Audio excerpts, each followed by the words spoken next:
করিল মাহা গানে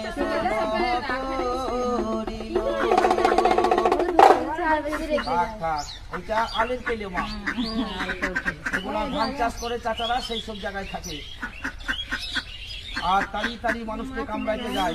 দেখছো হাত আমাকেও মানছে না মা, সাপ কোনোদিন কাউকে ঘুষ খায় না মা, এই যাকে বাঘ পায় তাকে মানছে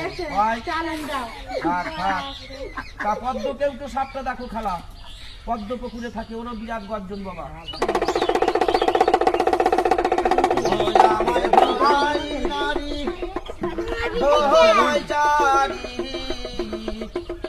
ধোলায় বানাই ঘর মাহা ধোলাই বাহানাই ঘর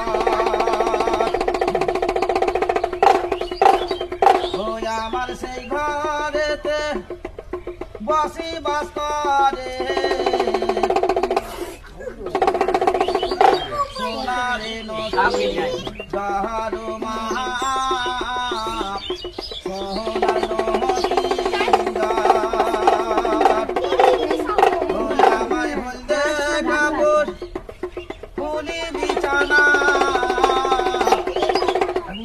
খালা দিকে উঠে দেখা গর্জনটা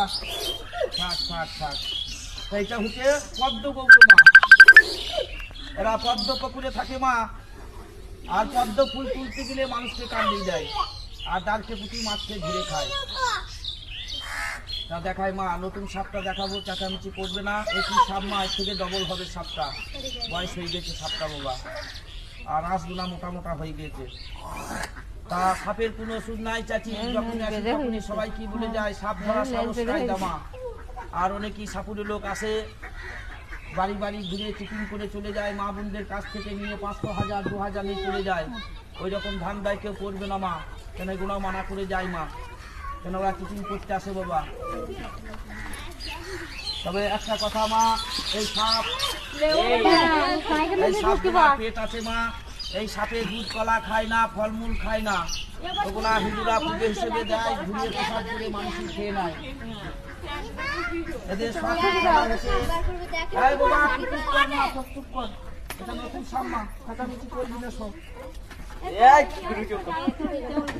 মা খালারা সব ধান ওঠার পর এলাম মা, একটা ভিখারি শুধু হাতে আসছে মা, চাল পয়সা নিয়ে চলে যাচ্ছে।